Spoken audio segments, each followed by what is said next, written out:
وَإِذَا الْمَوْءُودَةُ سُئِلَتْ بِأَيِّ ذَنبٍ قُتِلَتْ وَإِذَا الصُّحُفُ نُشِرَتْ وَإِذَا السَّمَاءُ كُشِطَتْ وَإِذَا الْجَحِيمُ سُعِّرَتْ وَإِذَا الْجَنَّةُ أُزْلِفَتْ. إن الحمد لله نحمده ونستعينه ونستغفره ونعوذ بالله من شرور أنفسنا ومن سيئات أعمالنا من يهده الله فلا مضل له ومن يضلل فلا هادي له وأشهد أن لا إله إلا الله وحده لا شريك له وأشهد أن محمدا عبده ورسوله أرسله بالحق بشيرا ونذيرا. أما بعد، قال الله تعالى في كلامه المجيد: أعوذ بالله من الشيطان الرجيم، بسم الله الرحمن الرحيم، هن لباس لكم وأنتم لباس لهن، رب اشرح لي صدری ویسر لی امری واحلل عقدۃ من لسانی یفقہوا قولی. محترم ناظرین کرام اور خواتین اسلام، آدم کی بیٹیاں یہ سیریز لے کر آج میں پھر حاضر ہوا ہوں. انشاءاللہ آج بھی ایک دلچسپ گفتگو ہوگی. آپ کو یاد ہوگا پچھلے ایپیسوڈ میں ہم نے ماں کا کردار اس حوالے سے گفتگو کی تھی. اللہ کی توفیق سے وہ باتیں مکمل ہوئیں. دعا کیجیے اللہ تعالی ہمیں ان پر عمل کی توفیق عطا فرمائے. آج بیوی کا کردار اس حوالے سے ہماری گفتگو آپ سے ہوگی. آئیے پہلے سمجھتے ہیں بیوی کون ہے، اس کا مقام اسلام میں کیا ہے. اس لیے کہ جب تک کسی چیز کی اہمیت اور اس کا ویلو ہم نہ سمجھیں، ہم اس کو مقام نہیں دے پاتے جو اس کا حق ہوتا ہے. آئیے قرآن سے پوچھتے ہیں بیوی کون ہے، اس کا مقام کیا ہے. اللہ تعالیٰ نے سورہ روم سورۃ نمبر 30 کی آیت نمبر 21 میں فرمایا: اعوذ باللہ من الشیطان الرجیم، ومن آیاتہ ان خلق لکم من انفسکم ازواجا لتسکنوا الیہا وجعل بینکم مودۃ ورحمہ ان فی ذلک لآیات لقوم یتفکرون. اللہ ارشاد فرماتا ہے کہ اس کی نشانیوں میں سے ہے کہ اس نے تمہارے لیے تم ہی میں سے جوڑے بنا دیے. لتسکنوا الیہا، مقصد کیا ہے؟ تاکہ تم ان سے سکون حاصل کرو. وجعل بینکم مودۃ ورحمہ، اور اللہ نے تمہارے درمیان ایک مثالی محبت اور مودت قائم کر دی. رحم و کرم کا جذبہ تم میں کوٹ کوٹ کر بھر دیا. ان فی ذلک لآیات لقوم یتفکرون، اس میں ان لوگوں کے لیے کھلی نشانیاں ہیں جو غور و فکر سے کام لیتے ہیں. بیوی کی اہمیت کیا ہے؟ بیوی کا مقام کیا ہے؟ بیوی سکون کا نام ہے، بیوی راحت و اطمینان کا نام ہے. نبی صلی اللہ علیہ وسلم فرماتے ہیں: الدنیا کلها متاع وخیر متاع الدنیا المرأة الصالحہ. یہ دنیا تمام کی تمام فائدہ اٹھانے کی چیز ہے، فائدہ اٹھانے کا سامان ہے، اور دنیا کا سب سے قیمتی سامان المرأة الصالحہ، نیک بیوی. یہ نیک کی شرط کیوں لگائی؟ اس لیے کہ بیوی جب نیک ہوگی تو نیکی پر ابھارے گی، نیکی کے کاموں پر اپنے شوہر کی مددگار ہوگی. وہ نماز کے لیے جگائے گی، وہ روزے کے لیے اٹھائے گی، سحری کھلائے گی، افطار پکا کر تیار کر کے پیش کرے گی، زکوٰۃ کے لیے یاد دہانی کرائے گی، صدقات و خیرات پر ابھارے گی. الغرض نیک ہے، نیکی پر ابھارے گی. اسی لیے شریعت نے المرأہ کے ساتھ الصالحہ کے لفظ کا اضافہ کیا ہے. صرف بیوی نہیں، نیک بیوی وہ دنیا کا سب سے قیمتی سامان ہے، اس لیے کہ وہ نیکی پر اپنے شوہر کی مدد کرتی ہے. میں ایک حدیث آپ کو سناؤں، مجھے یاد آتا ہے، مسند احمد کی روایت ہے جو صحیح ہے. نبی صلی اللہ علیہ وسلم فرماتے ہیں: رحم اللہ رجلا قام من اللیل فصلی. اللہ رب العالمین اس آدمی پر اپنی رحمتیں نازل فرمائے جو رات کو اٹھ کر نماز پڑھتا ہے، یعنی تہجد گزار ہے وہ. وَأَيْقَظَ امْرَأَتَهُ فَصَلَّتْ، اپنی بیوی کو بھی جگاتا ہے کہ وہ بھی نماز پڑھ لے. فَإِنْ أَبَتْ نَضَحَ فِي وَجْهِهَا الْمَاء، لیکن اگر بیوی اٹھنے کے لیے آنا کانی کرتی ہے تو اس کے چہرے پر پانی کی پھوار ڈالتا ہے، چھینٹے مارتا ہے اور جگہ دیتا ہے، بیوی بھی اٹھ کر نماز پڑھ لیتی ہے۔ اللہ تعالیٰ ایسے آدمی پر رحم و کرم کرے۔ پھر نبی صلی اللہ علیہ وسلم کہتے ہیں وَرَحِمَ اللَّهُ امْرَأَةً قَامَتْ مِنَ اللَّيْلِ فَصَلَّتْ، اور اللہ تعالیٰ اس بیوی پر بھی رحمتیں نازل فرمائے جو رات کو اٹھ کر نماز پڑھتی ہے، اپنے شوہر کو جگاتی ہے کہ وہ بھی نماز پڑھ لے۔ فَإِنْ أَبَى نَضَحَتْ فِي وَجْهِهِ الْمَاءَ، لیکن اگر شوہر اٹھنے کے لیے آناکانی کرتا ہے، شوہر اٹھنے کے لیے سستی کا مظاہرہ کرتا ہے، تو یہ بیوی شوہر کے چہرے پر پانی کے چھینٹے مارتی ہے اور جگا دیتی ہے۔ نبی صلی اللہ علیہ وسلم کہتے ہیں اللہ تعالیٰ ایسی عورت، ایسی خاتون پر رحمتوں کی بارش کرے۔ اس سے پتہ چلتا ہے کہ شوہر اور بیوی ایک دوسرے کے مددگار ہوتے ہیں، اور انہیں ہونا ہی چاہیے کہ اللہ رب العالمین نے ان کے درمیان جو محبت اور مودت رکھی ہے، جو رحم و کرم کا جذبہ رکھا ہے، اس کا تقاضا یہ ہے کہ ہر ایک دوسرے کو بھلائی پر ابھارے اور بھلائی کرنے کی تلقین کرتا رہے۔ اس لیے نیک بیویاں یہ سب سے قیمتی سامان ہیں۔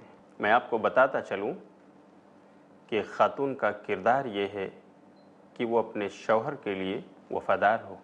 کسی بیوی کے لیے جنت کا راستہ جو شروع ہوتا ہے، اس کی شروعات ہوتی ہے اللہ کی اطاعت سے، رسول اللہ کی فرما برداری سے، اور پھر شوہر کی فرما برداری اور اطاعت سے۔ اگر ایک خاتون شوہر کی فرما بردار نہ ہو تو وہ جنت کے راستے سے بھٹک سکتی ہے۔ اسی وجہ سے نبی صلی اللہ علیہ وسلم نے احادیث میں جا بجا اس بات کی تلقین فرمائی ہے خواتین کو کہ تم اپنے شوہروں کے تعلق سے وفاداری کا ثبوت دو۔ آئیے میں حسین بن محسن رضی اللہ تعالیٰ عنہ کی پھوپھی کا ایک واقعہ آپ کو سناتا ہوں، جو خود نبی صلی اللہ علیہ وسلم کے پاس گئی تھیں۔ کس طرح نبی صلی اللہ علیہ وسلم نے انہیں تلقین اور وصیت فرمائی کہ اپنے شوہر کے تعلق سے وفادار رہو۔ حسین بن محسن کہتے ہیں، یہ واقعہ امام حاکم نے اپنی کتاب مستدرک حاکم، یہ حدیث صحیح ہے۔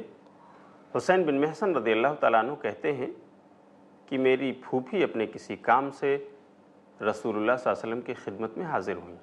جب وہ اپنے کام سے فارغ ہو گئیں تو نبی صلی اللہ علیہ وسلم نے ان سے پوچھا اذات بعل انتی، کیا شوہر والی ہو تم، شادی شدہ ہو؟ قالت نعم، انہوں نے جواب دیا کہ ہاں میں شادی شدہ ہوں، شوہر والی ہوں۔ فکیف انت لہو، نبی صلی اللہ علیہ وسلم پھر پوچھتے ہیں کہ تو اپنے شوہر کے ساتھ تمہارا سلوک کیسا ہے؟ جواب دیتی ہیں ما آلوہ الا ما عجزت عنہ، کہ اللہ کے رسول صلی اللہ علیہ وسلم میں اپنے شوہر کی خدمت کرتی رہتی ہوں اس وقت تک جب تک میں تھک نہ جاؤں یا یہ کہ وہ چیز میرے بس میں نہ ہو۔ پھر نبی کہتے ہیں فانظری این انت منہ، اے خاتون ذرا غور کرو کہ تم کس مقام پر ہو، ان کی خدمت کرتی رہو۔ فإنما هو جنتک ونارک، اس لیے کہ تمہارے شوہر وہی تمہاری جنت ہیں، وہی تمہاری دوزخ بھی ہیں۔ کیا فرمایا نبی صلی اللہ علیہ وسلم نے، کیا پیغام دیا ہے آپ نے امت کو، تمام خواتین کو جو بیوی بن چکی ہیں ان کے لیے اس میں پیغام ہے کہ وہ اپنے شوہروں کی ہر ممکن کوشش کریں خدمت کرنے کی، انہیں ناراض نہ کریں، اس لیے کہ انہیں شوہروں کی خدمت کر کے ان کو جنت ملے گی، اور اگر انہیں کو ناراض کیا انہوں نے تو وہ جنت کے راستے سے بھٹک جائیں گی۔ اس لیے کہ جنت میں جانے کے لیے جہاں ایک خاتون کو یہ ضروری ہے کہ اللہ اور اس کے رسول کی اطاعت و فرما برداری کریں، ایسے ہی ان کے لیے یہ بھی ضروری ہے کہ وہ اپنے شوہروں کی فرما بردار ہوں، اطاعت شعار ہوں۔ یہ ہے ایک بیوی کا کردار اور ان کی وفاداری، جس کے تعلق سے نبی صلی اللہ علیہ وسلم نے حضرت حسین بن محسن رضی اللہ تعالیٰ عنہ کی پھوپھی کو آگاہ کیا اور انہیں تاکید فرمائی کہ اپنے شوہر کی خدمت کرتی رہو۔ ناظرین، کیا آپ کو وہ حدیث یاد نہیں جس میں نبی صلی اللہ علیہ وسلم نے کہا کہ اگر اللہ کے علاوہ کسی اور کے لیے سجدہ کرنا جائز ہوتا تو ایک بیوی کو کہا جاتا کہ تم اپنے شوہر کو سجدہ کرو، لیکن اللہ کے علاوہ اب کسی کے لیے سجدہ جائز ہی نہیں ہے، اس لیے کسی کو سجدہ نہیں کیا جائے گا۔ اس حدیث سے یہ بات بالکل واضح ہو جاتی ہے کہ شوہر ایک مقام رکھتا ہے اور بیوی کو چاہیے کہ اپنے شوہر کے اطاعت و فرما برداری کرتی رہے، لیکن یہاں پر یہ بات واضح ہونی چاہیے، ایسا نہ ہو فرما برداری کا مطلب بالکل نہیں ہے جیسا کہ دوسری تہذیبوں میں تھا انہوں نے یہ عقیدہ بنا لیا کہ یہ عورت مرد کی فرما برداری اور حکم برداری کے لیے بنائی گئی ہے، اس لیے اب شوہر جو حکم چاہے اسے کہے، جو حکم چاہے اسے کرے، اچھا یا برا اسے کرنا ہی چاہیے۔ ایسا نہیں ہے۔ شوہر کی فرما برداری کا مطلب یہ ہے کہ جو اچھے حکم وہ دے، اللہ اور اس کے رسول کی اطاعت کے دائرے میں جو حکم ہو وہاں پر ان کی بات مانی جائے، ان کی خدمت کی جائے اور ان کے حکموں پر لبیک کہا جائے، اسے انجام دیا جائے۔ لیکن جہاں کہیں شوہر اللہ کے خلاف جا رہا ہو، رسول اللہ کے خلاف جا رہا ہو، کسی ایسی بات کا حکم دے رہا ہو جو شریعت کے خلاف ہے، وہاں پر رک جایا جائے، اس لیے کہ وہاں اللہ کو ناراض کرنے کی بات ہے۔ ناظرین کرام، باتیں اور بھی ہیں، انشاءاللہ یہ دلچسپ گفتگو میں پھر لے کر تھوڑی دیر کے بعد آپ کے پاس حاضر ہوں گا۔ وقفے کا وقت ہو چلا ہے۔ السلام علیکم ورحمۃ اللہ وبرکاتہ۔ وَإِذَا السَّمَاءُ كُشِطَتْ۔ پیارے نبی صلی اللہ علیہ وسلم کی آمد سے پہلے ظلم کا شکار ہوتی تھیں بیٹیاں، مان کر مصیبت اور نحوست زندہ درگور کر دی جاتی تھیں بیٹیاں۔ بیٹی راحت بنی اور بہن شفقت، بیوی سکون اور ماں کے قدموں میں جنت۔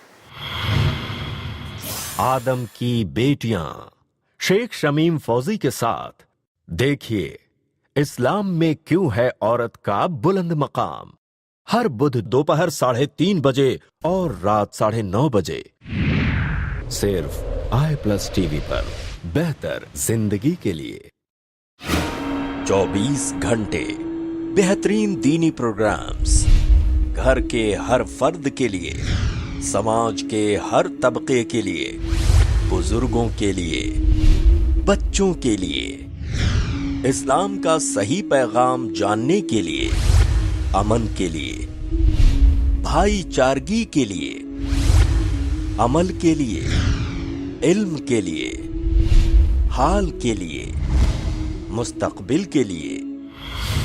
لیکن کیا آپ نے یہ سوچا یہ سب ہوتا کیسے ہے؟ صرف اللہ کی مدد اور اس کے بعد آپ کے تعاون سے۔ i+ ٹی وی کو اس رمضان اپنے صدقات اور زکوٰۃ ڈونیٹ کریں تاکہ ہم انشاءاللہ اس حق کے پیغام کو ساری انسانیت تک پہنچا سکیں۔ i+ ٹی وی کو ڈونیٹ کرنے کے لیے کال کریں 09588888826 پر یا آن لائن ٹرانسفر کریں ICICI bank, account name Ilm foundation, saving account number 001121212311، IFSC code ICIC 00000011، branch Andheri waste.